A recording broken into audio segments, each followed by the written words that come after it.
Doctor ortho Ayurvedic oil और capsule, अब दर्द भी घुटने टेकेगा। फतेहाबाद में सेल्स टैक्स विभाग के 2 कर्मचारी गिरफ्तार, जिनके स्क्रैप कारोबारी में मांगी रिश्वत। 50,000 के साथ एसीबी ने दबोचे।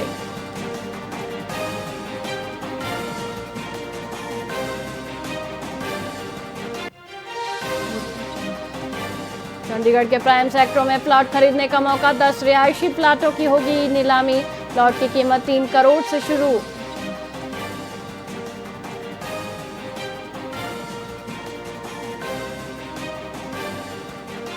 हीटवेव के लिए भिवानी डीसी ने जारी की एडवाइजरी। डीसी बोले, खूब पानी पिएं, धूप में जाने से बचें। प्रशासनिक एडवाइजरी पालन करने पर डीसी ने जोर दिया।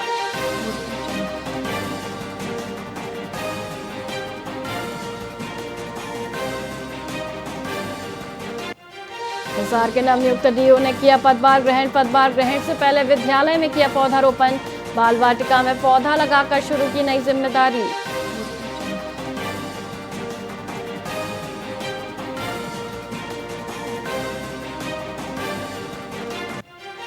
यमुनानगर में जल भराव के मुद्दे पर सांसद ने खोला मोर्चा। खानूवाला से हस्ताक्षर अभियान किया शुरू। वरुण मुलाना बोले, हर साल तबाह हो रहे किसान।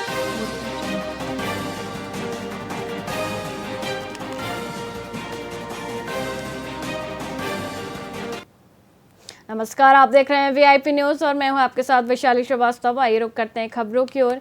केंद्रीय मंत्री कृष्णपाल गुर्जर ने फरीदाबाद में एनआईटी क्षेत्र में अवैध धार्मिक स्थलों को हटाने की कार्रवाई पर कांग्रेस की बयानबाजी को चोर मचाए शोर के समान बताया। उन्होंने स्पष्ट किया कि सरकारी जमीनों पर किसी भी प्रकार के अवैध कब्जे और विकास कार्यों में बाधा डालने वाले निर्माण को बर्दाश्त नहीं किया जाएगा, चाहे वह किसी भी धर्म या समुदाय का हो।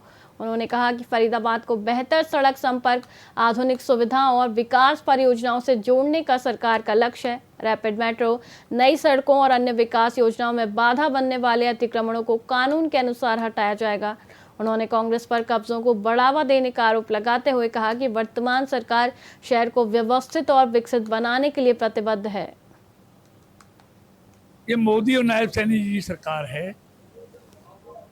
ना यहाँ कब्जे करने वालों के लिए जगह है, ना यहाँ अपराधियों के लिए जगह है। और सरकारी जमीनों पर अगर कोई जबरदस्ती कब्जे कराकर कोई किसी भी धर्म का व्यक्ति हो, अगर रास्तों को बाधित करेगा, आवागमन को बाधित करेगा और सरकार में आने वाली परियोजनाओं में रुकावट बनेगा,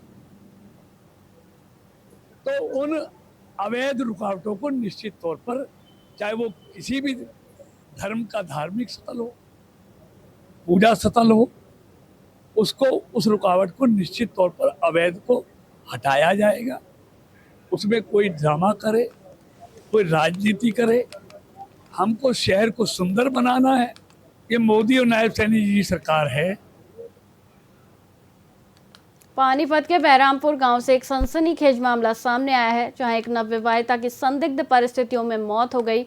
मृतका के मायके पक्ष ने ससुराल वालों पर जबरन जहर खिलाने का गंभीर आरोप लगाया है। पुलिस ने शव को कब्जे में लेकर पोस्टमार्टम के लिए भेज दिया है और मामले की जांच शुरू कर दी है। परिजनों का आरोप है कि शादी के बाद से ही मृतका को प्रताड़ित किया जा रहा था और मारपीट की जाती थी, जिसके चलते उसने जहर खा लिया। पुलिस मामले की गहराई से जांच कर रही है और दोषियों के खिलाफ सख्त कार्रवाई का आश्वासन दिया है। कोड़म को घर का जब 1-1.5 घंटा हो गया बजाता मैंने कहा मारो ना इसका, मारो ना इसका। कर रहे थे आप? वो बजा रखा था फोन पे यार, मत आ रही थी यार, बाढ़ तीनों भी नहीं कहा क्यों मार रहे क्यों नहीं। कहाँ की थी आप, कहाँ के रहने वाले? चरली के हम। बच्चे कहाँ रखे? अरबा बोली। बच्चे थे? एक लड़की है, उसका नकून पारिश लगा देना 5-6 महीने की होगी, उसके ऊपर तो लड़की ने कभी इस बीच फोन किया कि ये परेशान करते हैं? हाँ जी, करो जाते घर की आपसी मामला में कर पंचायत भी हुई? मेरा सुबह सूचना प्राप्त हुई थी, एक लड़की ने, वो पायल नाम की लड़की ने जहरीला पदार्थ खा लिया। जब अस्पताल पहुंचे तो पता लगा भी उसकी मौत हो चुकी है। कि परिवार वाले ने दरखास्त दी है, अफसर जैसे वो हो गया। लड़की यूपी की थी, सोरली गाँव की, और ब्रह्मपुर गेट के पास शादी से बात। हाँ, पोस्टमार्टम कराया जा रहा है। हाँ, आरोप लगा, दरखास्त दी है, पर्चा दर्ज कर जैसे होते कार्रवाई मिलेंगे। सिरसा पुलिस ने नशा तस्करों के खिलाफ एक विशेष अभियान चलाया है, जिसके तहत जिला की सीआईए एलनाबाद टीम ने नोहर रोड एलनाबाद क्षेत्र से विजय कुमार नामक एक युवक को 103 ग्राम अवैध मादक पदार्थ के साथ गिरफ्तार किया है। पुलिस अधीक्षक दीपक सारन के सख्त निर्देशों पर की गई इस कार्रवाई में गश्त के दौरान पुलिस ने युवक को संदिग्ध परिस्थितियों में देखकर रोका और तलाशी ली। तलाशी के दौरान युवक के पास से अवैध मादक पदार्थ बरामद हुई। आरोपी के खिलाफ मादक पदार्थ अधिनियम के तहत मामला दर्ज कर लिया गया है और आगे की जांच के लिए उसे अदालत में पेश कर रिमांड पर लिया जाएगा।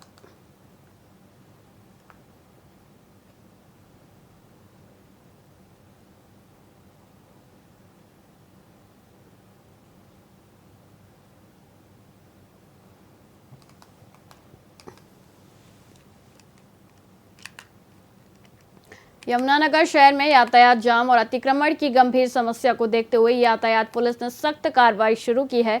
ट्रैफिक थाना प्रभारी संदीप कुमार ने दुकानदारों, अस्पताल संचालकों और बैंक्वेट हॉल प्रबंधकों से सहयोग की अपील की है। उन्होंने स्पष्ट निर्देश दिए हैं कि ग्राहकों के वाहनों की पार्किंग व्यवस्थित तरीके से हो ताकि सड़क पर अतिक्रमण न जमे और यातायात बाधित न हो। पुलिस लगातार जागरूकता अभियान चला रही है, लेकिन बार बार समझाने के बावजूद नियमों का उल्लंघन करने वालों के खिलाफ सख्त कार्रवाई की जाएगी। अवैध रूप से खड़े वाहनों को जब्त कर चालान काटे जा रहे हैं, जिसका मुख्य उद्देश्य शहर की यातायात व्यवस्था को सुचारू बनाना और नागरिकों को राहत दिलाना है। ये मैं लगातार बार बार शहर में ये कह रहा था कि अतिक्रमण हो रहा है, लोगों का रोड पे गाड़ियाँ खड़ी कर रहे हैं, जिससे हमारे शहर यमुनानगर में पूरा का पूरा जाम लग जाता है। आज हमने बेदुबारा मुहिम छेड़ी है, लोगों का चालान भी कर रहे हैं, जो इसके अतिक्रमण है उनके हटा भी रहे हैं। निगम की पूरी टीम मेरे साथ है। हम खासकर जो हॉस्पिटल है, हम इनको कह रहे हैं कि एक गार्ड लगाएं ताकि वो अपनी गाड़ियों के रोड पे मत खड़ा होने दें, उनको करें ताकि हमारी जो यातायात है वो बिल्कुल सुचारू रूप से चल सके। बिलासपुर के निजी पैलेस रेस्ट हाउस में साडोरा की निर्दलीय विधायक रेणु बाला के कार्यक्रम में सैकड़ों कार्यकर्ता एकत्रित हुए। विधायक रेणु बाला ने बताया कि 5 जून को मुख्यमंत्री नायब सिंह सैनी सरस्वती नगर में एक नए पशु अस्पताल का उद्घाटन करेंगे, जिससे हल्के के विकास को नई गति मिलेगी। उन्होंने यह भी कहा कि मुख्यमंत्री के सामने जन समस्याएं और विकास संबंधी मांगों का एक विस्तृत मांग पत्र भी रखा जाएगा। कांग्रेस से निष्कासित होने के बावजूद कार्यकर्ताओं का जनसैलाब यह दर्शाता है कि विधायक की राजनीतिक सक्रियता अभी भी बरकरार है। बीजेपी से बढ़ती नजदीकियों के बीच इस कार्यक्रम ने कई नए राजनीतिक संकेत दिए हैं।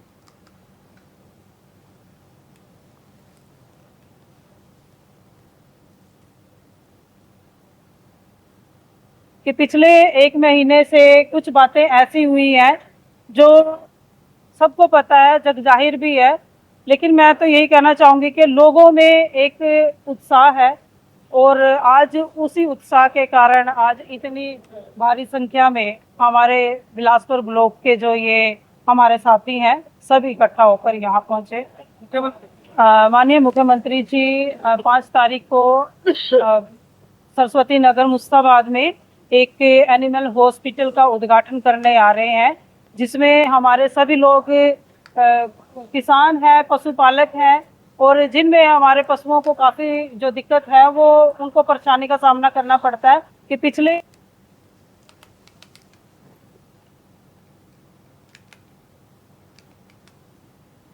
केंद्रीय पॉल्यूशन कंट्रोल बोर्ड की टीम ने यमुनानगर के बल्लेवाला और डोईवाला माइनिंग जोन में अचानक छापा मारा। टीम ने नेशनल ग्रीन ट्रिब्यूनल के आदेशों की पालना की जांच की, खासकर पर्यावरण संबंधी नियमों का सख्ती से पालन हो रहा है या नहीं। अधिकारियों ने 10 से 12 स्क्रीनिंग प्लांट और स्टोन क्रशर यूनिटों का निरीक्षण किया, जिसमें धूल नियंत्रण, हरित क्षेत्र विकास और अन्य व्यवस्थाओं को परखा गया। एसडीओ आकाश मिश्रा ने बताया कि यदि नियमों की अनदेखी पाई गई तो सख्त कार्रवाई होगी, जिसमें नोटिस जारी करना, जुर्माना लगाना और यूनिटों को सील करना शामिल है। स्टोन क्रशर्स की यूनिट्स की इंस्पेक्शन हो रही है एनजीटी के ऑर्डर की बिहाफ पे। तो हम ये देख रहे हैं जो सीपीसीबी के नॉर्म्स हैं, जो स्टोन क्रशर्स के लिए गाइडलाइन बनी हुई है, फॉलो कर रहे हैं कि नहीं कर रहे हैं, उसकी चेकिंग है। अभी तक हमने 5 यूनिट्स अभी इंस्पेक्ट किया है अभी तक आज के डेट में 1 जून 2026 को, और स्टेटस हम अभी कंपाइल करके आपको हम बता सकते हैं बाद में। उनको सोकोज इशूज़ होंगे पहले स्टेट बोर्ड आपका शोकोज देगी। आरओ यमुनानगर आपको HSPCB आरओ यमुनानगर उन पे शोकोज इशू करेगी। उनको 15 डेज़ का टाइम देगा। जो भी गैप आए होंगे गाइडलाइंस के, जो नॉन कंप्लायंस होंगे, उनको कंप्लीट गैप को फिल करने के लिए उनको 15 डेज़ का पीरियड मिलेगा टाइम। स्टोन का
फिलहाल खबरों में इतना ही। मुझे दीजिए इजाजत। देखते रहिए VIP न्यूज़। नमस्कार।